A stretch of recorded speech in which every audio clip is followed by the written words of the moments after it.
Yay! Good Monday morning, everyone. How is that, spring forward going? Is it kind of lagging this morning for everybody? I know definitely for me. It didn't lag for you because you were up all night anyway. I was. My oldest was up, puking, and I'm pretty sure she's passed that on to me. But we're going to persevere and we're going to do this. I love you guys so much. But hey, how was everybody's weekend? Did everyone have? Is Meta okay? I mean, is she sick, or it was just something, That girl, no, she eats and eats and eats. She's like a goat. Okay, it's like never ending with her. And so I'm pretty sure it was that. And then, like my mom instincts kicked in. So when she started puking, I got all nauseous and it just hasn't gone away. And then it just switched into we switched roles. She slept really hard and I was up, sick. So it's just been a fun Monday morning for me. But, it's all good. So my weekend, other than that, was pretty good. I mean, I didn't really do anything. So it makes it fun. I'm not busy. This weekend was my first shot of my vaccine. I got Pfizer, which, it's really, you don't really get to pick because, whatever they have at the location that you finally get in. But I was really happy about that because I actually really wanted the Pfizer. How about you, Percy? Have you got your shot yet? Tomorrow at 7 a.m. Yeah, 7 a.m. At Walmart. Who cares where? Yeah, so I'm on the McDermott list. Right. It may be pretty well organized, so it may be a good place to get your shot, right? Yeah. Mine was drive-through, and I did the drive-through voting whenever we did the early voting, and we had the drive-through voting option. Mm-hmm. And I just think we should do drive-through just about everything at this point because I really like the drive. You just don't want to get out of the car and get out. Joshua was saying the same thing. He was saying we should do drive-in movies and make it like, they're just like, like a parking garage, different tiers, so no one's in other people's way. It's too hot. But he said, no, what was it? He said, but the parking spot needs to be big enough for if you want to get out of your car, the blanket or whatever you can, because not everyone can see in a car. That's just how it goes. Percy, are you old enough to remember drive-in movies? I've heard of them. My parents talked about them. I guess I'm the only one here old enough. They sound so much for drive-in movies. They are talking about Comic Palooza before we start with Percy. All right. Comic July 17th. It's been moved. Yes. I knew it before Greg. So I knew Greg's watching. Greg, I knew before you because you had to share our post. If you want to find out about Comic Palooza, you can go to the Author Talk group on Facebook. I posted the link. Wow. I'm glad we're getting back to it. Yeah, and I think it made perfect sense that that they moved it, and I think they did it mostly so that they could do the vaccinations. Oh yeah, I think it was smart, and I'm excited because I live downtown across the park from the Coliseum or the whatever it is. George R. Brown, and so I get my daily entertainment if conventions come back.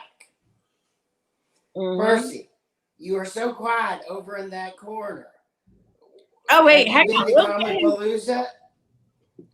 Will I come there? Yeah. No, have you? Never. Not yet. It's a good place to sell books. Yeah, not yet. It's a lot of fun. I can't wait to go. I haven't officially been, but I hear stories, so I'm like super excited to go. I have never been. I know. But Percy has an exciting weekend coming up, you guys. So Percy has a nonprofit called Voices of the Fatherless, which I am super 100%. However I can help. I love this organization. And he has a book called Voices of the Fatherless of Incarcerated Dads. And he is doing a book launch this weekend, specifically on March 21st, which is Single Parent Awareness Day. But he's also doing a welcome home party for some of those incarcerated dads. So, Fern, I'm going to kick it on over to you so we can get Percy talking. Well, one of the things, Percy, talking about your nonprofit, and Comic Palooza kind of I wanted to segue through is, it's not a bad idea. Maybe you could look into having like a Father Sunday or a Father and Kids Day at Comic Palooza, because it's a lot of fun. And I think it'd be an opportunity for them in a very relaxed environment to, kind of have a family experience. Because it is really, I mean, there are racy costumes here and there, but mostly it's a very family friendly event and fun for everybody who likes comics. So Percy, I am intrigued about your book, your nonprofit. I mean, after being a teacher for 15 years in Alief ISD, I know how hard it is to see kids grow up in homes that are fatherless. Tell me a little bit about what motivated you, what drove you to this project. How did you get it started? What sparked this desire to reach out to fathers who are incarcerated and to write this book? Well, you mentioned it, it's about families, and a large part of the issues with fatherlessness and the challenges really has to do with a lot of cases where a family member or a mom or dad trying to do things on their own. And for me personally, I had both of my parents were in the home, grew up with mom and dad, but there were individuals along the way that, in addition to my parents, that influenced my life, coaches and teachers. So, being involved in extracurricular activities always had an influence in, I think, shaping me who I was involved in, organization I was involved in. I share the story that I was in a gang in high school for one day. And it was a high school football coach called me. He said, "Kennedy, come here." And I knew something was serious in terms of him calling me by my last name. And he saw the group of kids that I was hanging out with. And he said, "If I ever see you hanging around with those boys again, I'm going to bust you in your face." And I was like, whoa, I had on our shirt on and kind of was, we were the rude boys. And he was like, "You need to take that shirt off." And he said something to me. He looked in my face and said, "Don't you know that you are a leader?" And it was from that point on that, I recognized as an adult that influence, that positive influence, had an impact in my life. And I just had a hunger and desire for most of my life to be a part of a solution or be a mentor to kids, and even volunteering, at my church. And I just really kind of feel like it was my desire, my passion to really make a difference in the life of young people, as it has been to me. And so it was through working with my church and volunteering at different outreaches that I really became aware of the need for fatherlessness. Because when you grow up in a neighborhood and community, as a young person, you never even think about fatherlessness. You never think about that kid has a dad or that kid doesn't have a dad, but you see the impacts later in life. And I can look back and see some of the kids that I grew up with who didn't have fathers in the home. There definitely were challenges. And so, as a young man, I'm looking and seeking and asking God, what is his purpose and plan for my life? And the thing that was probably the pivotal point, the most impactful point, was listening to a gentleman by the name of Derek Prince. And he talked about orphans, widows, the poor, and the oppressed. And at that point, he made a definition of orphans and widows in America. The orphans and widows in America are the modern day single parent families. And single parent families are the modern day orphans and widows. And that we have a purpose, and they need a purpose. They need people to reach out to them. And then I would say a month later, I get another book called The Hidden Mission Field by Teresa McKenna, who ironically ended up becoming my executive life coach. And the title of her book was called The Hidden Mission Field, Caring for Single Parents Family in the 20th Century. And I just began to read that book and just be engaged and purposely creating opportunities to help children in single parent family. And that's when we founded the nonprofit. That is awesome. And it is very much a calling. It is a calling to reach out to these families and to help them. And let's share the cover of your book, and let's talk a little bit about this book, because it's a very intriguing concept, and I'm looking forward to getting to read it. So from what I understand, these are actual letters, right? These are letters from men who are incarcerated that they are writing to their families. Is that correct? So the idea of the book really came from working in a program. We created a mentoring program at a prison in Texas, the Wallace Pack Unit. And in this program was a 12-week program called Inside Out Dads. I became a facilitator through the National Fatherhood Initiative, and it teaches these men how to stay connected with their children while incarcerated, and let them know that they have influence and they are needed in their families, even though they may have made past mistakes. And part of it is a big aspect of it is communication. It may not be what you're saying, but how you're saying it. And at the back of the book, there are instructions on how to communicate based on your child's age, from 0 up to 18. And a big part of that was writing letters. Some of the guys had 0 visitations, and they were communicating and reaching out to the kids and not necessarily getting any feedback. Some of them just pretty much just gave up in terms of trying to reach their kids. So going through the program, they had an outlet or tool to communicate in a way that was more effective than what they were doing before. And so the letters, we started looking at the letters and writing the letters, and they started getting feedback.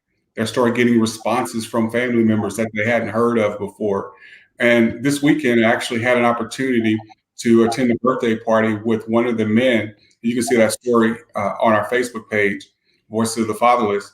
His son is now 11. When he was 8 years old, his son said, "Dad, I feel that you're different now." And he contributed the difference to being in our program. He goes, "I really hope you never go to prison again." And this is from an 8-year-old. And so this weekend, we celebrated a birthday party with the 11-year-old, and his dad was able to share a copy of the book, and the excitement of this whole family. It was just amazing. And so to be able to see that letter that his dad wrote about him when he was 8, now he's 11, is really creating a bond closer with the family. So letters are very powerful. So we're talking to these guys about these letters and how impactful they are. So I grabbed a bunch of the letters that we had, and we brought them over to an elementary school that we were working with. And this was 3rd, 4th, and 5th graders. And we had the letters there, and the kids were really intrigued. At this particular school, I would say about 70% of the kids are living in single-parent family homes without a dad. And these kids did not want us reading the letters to them. They wanted to grab the letters. They wanted to read the letters. And right then and there say, wow, we have something that children want to read. And there was a major excitement when we went back to the prison. Hey guys, you guys have no idea that you're making a difference and you're impacting the lives of not only your own children, but children who are without fathers. And I believe that we can put this in the book. What do you think about it? And at that point, this is back in 2016, we intentionally started a process of capturing the letters from the dads and how that their letters would be in a book. And we want to put this book out there. So that's how it all came about. But to answer your question, Fern, the book is in 3 sections. Letters from incarcerated dads to their children, letters of incarcerated dads to youth, and letters from incarcerated dads to their younger self. What is it that you wish would have been communicated to you that you feel would have prevented or maybe changed the trajectory of your life had you had that information? And so when you look at the letters, they really fall into 5 categories: the importance of faith, the importance of respect for authority, the importance of expressing your emotions in a healthy way, and of course, being a teacher, really focusing on the importance of education. Because a lot of these guys, while incarcerated, they may get their diploma or their GED, and of course, friendship. And so being in the schools and then going into the prison, I saw the same process. The system, they're very little different in the systems of an education school, the public school system, and the prison. I mean, if you look at the metal detectors in the prison, are the same metal detectors you have to go through to go visit a child in school. There are law enforcement on the school campuses. There are law enforcement in the prison. We have kids in uniforms. We have inmates in uniform. There's a structure in place that allows a lot of flexibility. And then I think that the public school system, as it is an indoctrination preparing our youth for for incarceration, especially the youth that have some issues. A lot of times that may be stemmed by fatherlessness. Well, as a former educator, 15 years, I definitely think that the system needs to be reformed. And, we need to do away with this focus on ridiculous testing, because you can't really test the intelligence of children. And you really need to focus on actual instruction, of actually teaching them how to read, how to write, how to think, and so I definitely agree with you on that. I am very interested in, because you talked about like the first and the second parts of the book, which I think the second part is wonderful, that introspection, of just like, what would you say to your younger self? What advice, what things would you have wanted to know, when you were a younger person? The middle section, the letters to you, I'm assuming that the letters to you are the letters to you, the reader? Letters to the, I'm sorry, it's youth, youth, youth, young person. Okay. To the younger generation. Okay, so just not necessarily their own personal child, but just to youth in general. Correct, to youth in general. Okay. Yeah, I find that very, very wonderful, because we do need, young people need to hear advice, and not just from the people who've made it, but from the people who've made mistakes. Because my book is all about that. It's about a person who made a mistake and had to come back from it, because I'm a firm believer that you always can. So I love this book. Yeah, when you look at the statistics, just to kind of support it, going in this space, I know the numbers, and a lot of times when I share the statistics, individuals are kind of blown away that they're so high. For example, 85% of men today that are in the prison grew up in fatherless families. 85%. 63% of youth suicide from fatherless families. 71% of high school dropout from fatherless families. 90% of all homeless youth and runaway kids are from fatherless families. 80% of rapists motivated by anger come from fatherless families.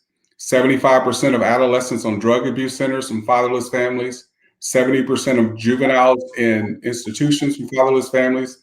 And 72% of adolescent murders come from fatherless families. So these numbers are just astronomical, and saying that fatherlessness is at the root cause of these, I really feel that we can easily look at the number and not understand that these numbers actually represent real people. These numbers represent individuals who we want to put a voice to them. And the letters are actually, you're going to hear stories about individuals who represent these statistics, and to give them an opportunity to share from firsthand their experience. And these statistics, like I said, are just crazy numbers. 25 million children living without their biological father in the U.S.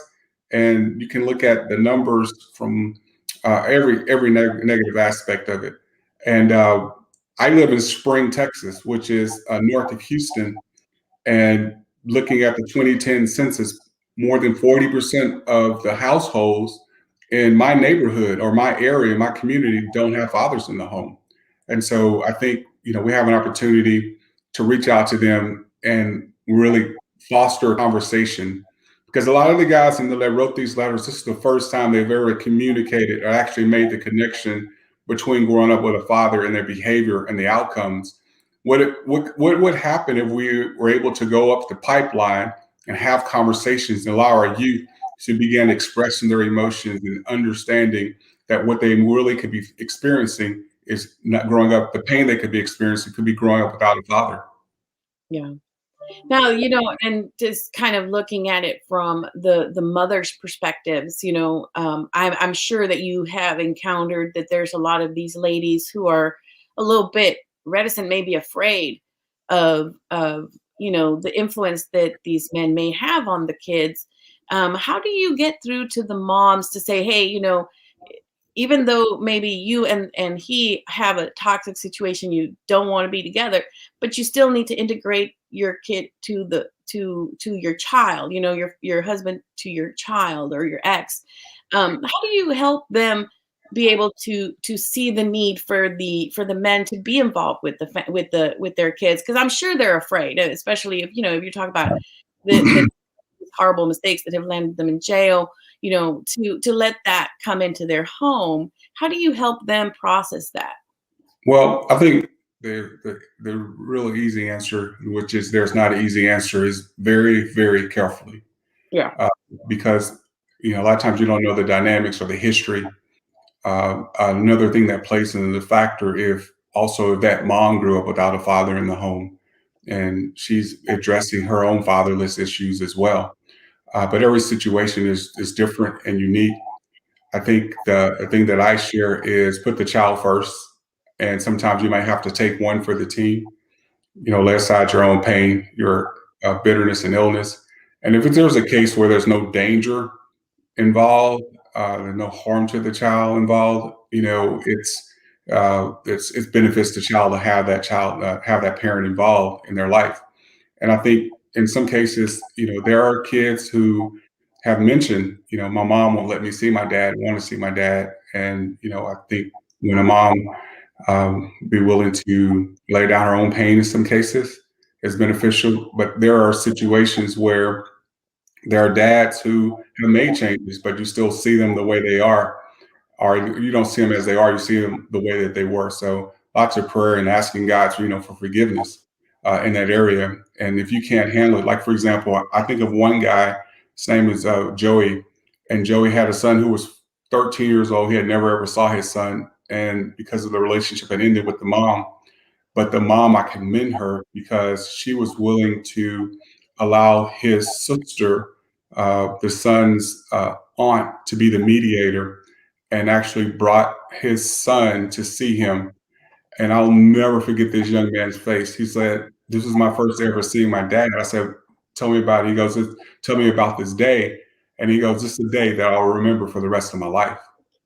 And, since then, they've been able to develop a close relationship. So I know there's challenges. Every situation is unique. Every situation is difficult. And, those feelings that she has, the concerns that she has, they're real.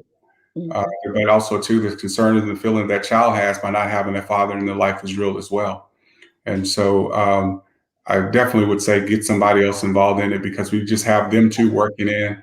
It's kind of challenging, get a mediator, get somebody involved. But at the end of the day, make a decision to,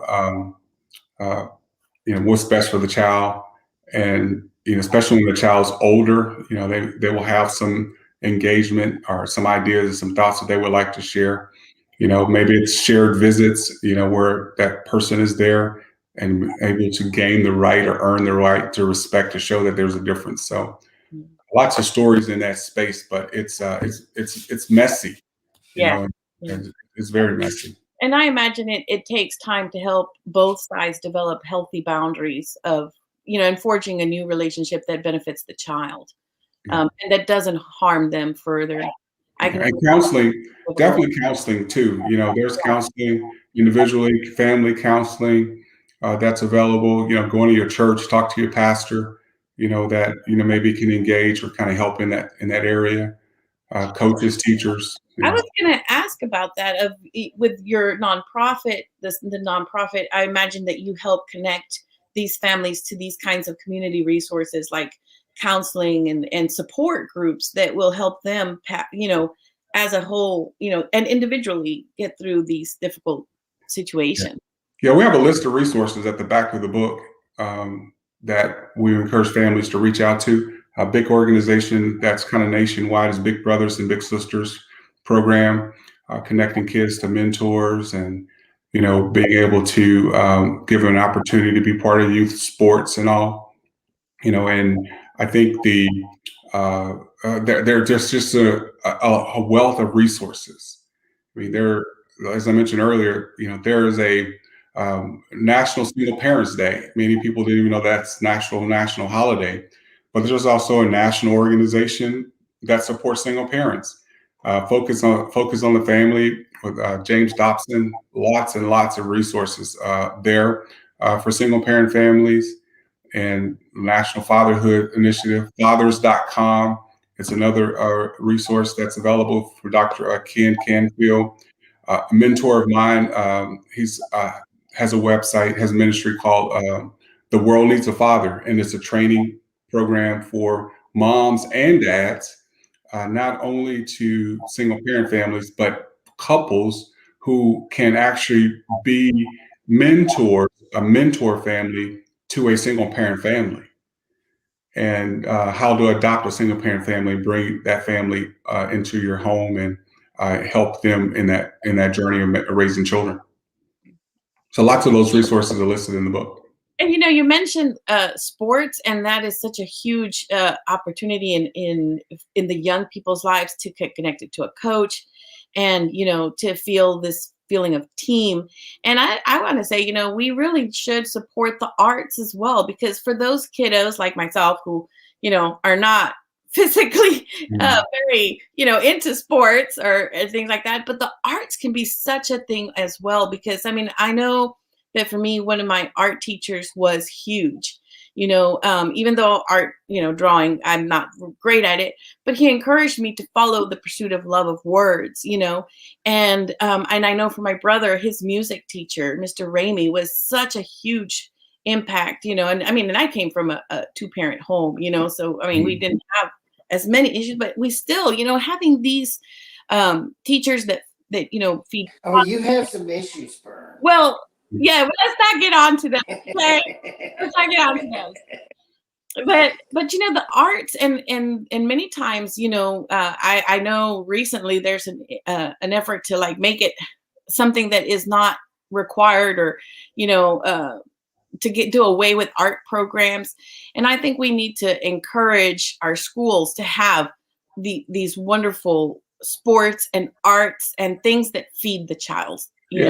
Any outlet that will give a child an opportunity for an expression.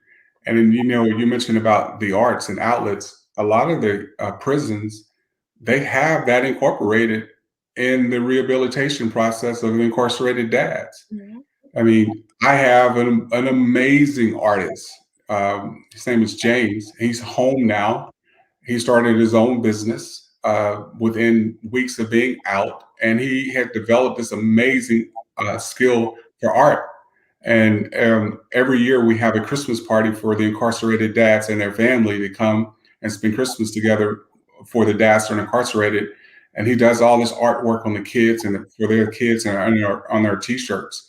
And, but any type of expression, opportunity to work with their hands, you have STEMS programs, develop some type of skills that can be an expression of the outlets, because a lot of the dads really will share, and they're doing the letters, is that they never were given an opportunity to express what was really going on. Mm-hmm. And, we share with the guys, anytime you have unexpressed emotions, you always looking to have an expectation of a unhealthy outlet. Unexpressed emotion produces bad behavior, is what we teach the guys. And so writing, definitely, reading, art, wherever there's an opportunity for an expression of your emotions or something else beyond just keeping everything inside. It could be boxing, which is definitely another outlet, but sports definitely has been big for the guys. Singing. We did this thing in schools. It's about anger, which is an emotion that a lot of children deal with. And we ask different things, how to, what are healthy ways for you to express your anger? And writing actually came at the top of the list, especially for the girls. That's what I found to be, they said, this is what I found to be healthy for me. This is how I express my anger in a healthy way. Yeah. And speaking of that, we're going to be doing an essay writing contest, also launching that on March 21st. And this is for all students in Texas to engage in essay contests. And the essay topic is, what is fatherlessness and how does it affect youth? And we want to hear that from the perspective of our youth, and being able to give them an opportunity to express their emotions. And those letters are going to be ranked, and we're going to have winners. We'll announce that in November. So, cool. Well, Percy, you should definitely look into connecting with writers in the schools. They are always very interested in working with any kind of writing contest that is for kids. So I would encourage you to maybe reach out to them. They can maybe help spread the word. I work with them, and it's a beautiful program where you get to come in and write with kids and have fun with words. And so that sounds like something. But I know you have some exciting things happening this weekend. So I want us, because we're coming up on time, And Russell's going to start sending us notices of time. Yeah. I love you, Russell. Hey, you don't know who's in a good mood today. You never know. He's already sent us at least 2 little texts. Okay, so they're not about time. They're not about time. So okay. Yes. So this weekend, March 21st, we're having a family day. We do this every year. It's called Welcome Home. And we have about 25 of the men who went through our program. They've graduated through the program. A lot of their letters are in the book. So they're home now. And we're going to have a church service. They're coming March 21st, which is Sunday, to Woods Edge Community Church in Spring, Texas, real close to the Woodlands. And them and their family are going to come. We're going to have church together. And then following that, we're going to go eat some really good Mexican food and have a book signing and a book reading where they're going to read their actual stories. And we're going to interview families together. So that'll be a celebration for our volunteers. And also, too, guys, I have a team that's an amazing group of men and women that have been working with me since 2016. And our lives have been impacted and changed as a result of being involved and engaged with this project, working with Voices of the Fatherless. So that's March 21st, and that's on our website. You can look at an event page for that as well. You guys are welcome to join us to attend the church service at 11 a.m. So that's this weekend. Very cool. It's going to be awesome. But he's also it's a hot mess here, you guys. It is a hot mess. Oh my God, this is worse than Friday. But Meadow baby. Oh my gosh, what have you done? Oh my God, can you see me? Oh my God. Okay, I don't know what's going on. Your daughters have been the show in the background. I'm so sorry. It's not usually like this. Okay, it's really not. Anyways, I know I look like a hot mess mom that doesn't have it together. I swear, you guys, I have it together. If you met me in person, you would know. But no, Percy is also doing a book launch this weekend for his book, Voices of the Fatherless. So the ebook is going to be free Friday through Sunday evening, Monday morning. So make sure that you check it out and support Percy and his nonprofit Voices of the Fatherless by downloading his book. It is going to be free. We're kicking it off, doing our whole book launch this weekend. So make sure you check it out. And, the welcome home party and stuff. Percy, I'm thinking about coming and partying with y'all. So I may see you on Sunday, depending on how my kids are, okay? But we have childcare, so you can bring them. Yeah, well, I am super excited, and I'm very grateful and honored to know you and the whole cause that you have. And, I think it's a big thing, and I think it's I don't know if I guess would it be a pandemic I guess it'd be a pandemic, like fatherlessness, Yeah, it's absolutely. The whole world, I think. Yeah, and I think to us. Yeah, and it's definitely. We call it an epidemic. There you go, epidemic. See, I was trying to think of the word. I'm a hot mess, but I was epidemic. But I think it's something that needs to be addressed and needs, people to vocalize and get behind and kind of make a lot of noise about it, because it is a big deal. And so I really love it, and I can't wait. But, switching gears on Through the Eyes of Authors tonight, we are talking mindset, which correlates. We are talking mindset. Bellamy DeShong will be speaking to us all about mindset, getting out of writer's block, different avenues in which you can go down, and just, sometimes it's good to have a reset of your mind. So make sure that you check us out and join us tonight on Through the Eyes of Authors. Check out Percy's book. It will be free to download this Friday through Sunday, so check it out. Closing statements from anyone. It is just a free-for-all. We've turned into a hot mess over here. So good luck, Percy. You're doing important work. Yes, very much so. And I just got to say, yes, definitely renewal of the mind. It's biblical, right? We grow by renewing our minds. So I'm excited to hear tonight's speaker. And I'm sure we're going to have, right, Amy, the link to Percy's book, so people can download it from Author Talk. So that is awesome.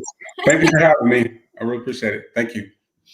Thank you for sharing with us, Percy. We love this interview. It was it's a tough topic, but we really wish you the best with this nonprofit, and that it will, become something bigger and reach many, many families. Yes. Thank you. Yes. Thank you so much for being on. So you guys, we'll see you all tonight. If not, catch us on Monday. But until then, have a great rest of your week, you guys.